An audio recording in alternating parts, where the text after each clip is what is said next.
Ladies and gentlemen, today we talk about the Nature Boy Ric Flair and this Diamond exclusive Royal Rumble 92 Ric Flair, where he won this coveted WWF Championship.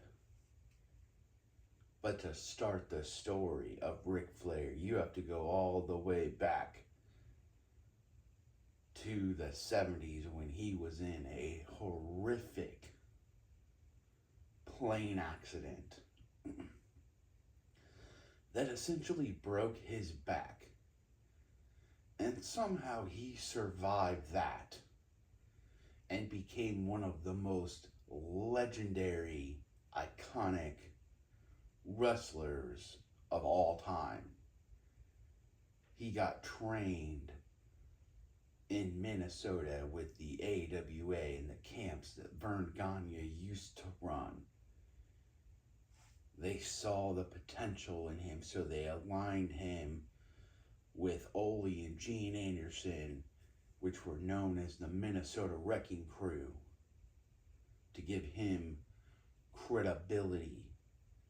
Then, of course, he would essentially live in the Carolinas for the majority of his career, feuding with the likes of Ricky the Dragon Steamboat, Harley Race, Dusty Rhodes, Magnum TA, Barry Windham, Sting, Lex Luger, Rick Rude, Vader, Hulk Hogan, the who's who of professional wrestling. Then, of course, because of a dispute with WCW, because he actually had the original big gold belt made. He bought it, he paid for it, and back then you put insurance money down on it just in case something would happen, so the company would be covered and the wrestler would be covered. Well, in Jim Herd's infinite wisdom, he decided that he wasn't going to give Ric Flair his $25,000 back for the insurance, so he sent the belt to New York. And that is the reason Bobby the Brain Heenan introduced the big gold belt on national TV, because Ric Flair owned the belt and there wasn't anything WCW could do about it until they paid twice the amount, or even 3 times the amount, to get their own world title back after having a Halloween Havoc that introduced a makeshift WCW title that was horrific. But Ric Flair would have a very nice run in WWF as well. He would work with the Macho Man Randy Savage, he would work with Mr. Perfect, he would work with Bret Hart, he would team up with Razor Ramon, he would team up with The Undertaker, he would have multiple runs as the world champion, but the one that got away was Hogan Flair WrestleMania 8.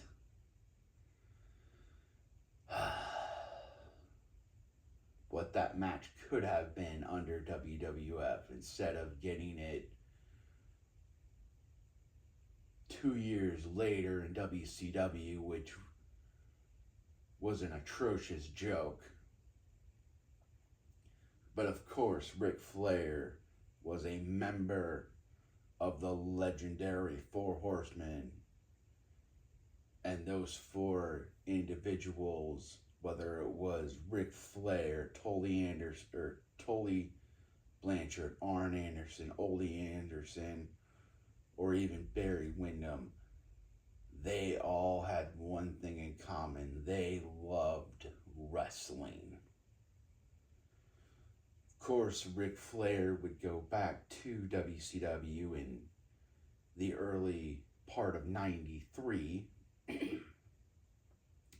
and feud with Rick Rude and Vader, and then, of course, Hogan, and then kind of get mistreated for the rest of his run in WCW because the NWO was a thing and they were essentially using Ric Flair as a stepping stone, doing whatever they wanted to the legendary wrestler.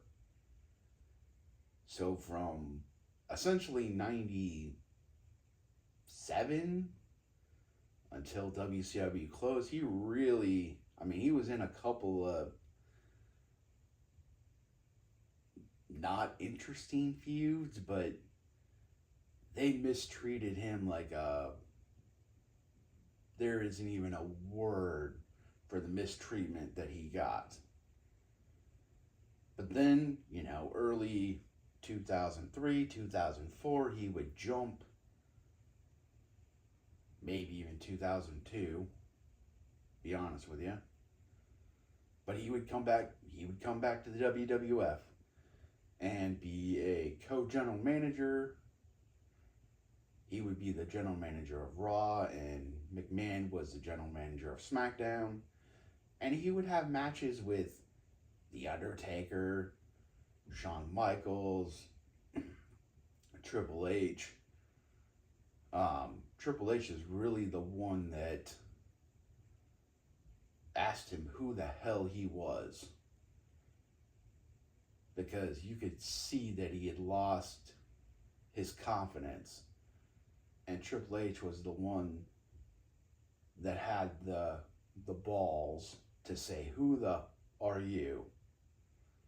and essentially got him out of his funk, and then created this amazing faction called Evolution that paid homage to the past, the present, and the future.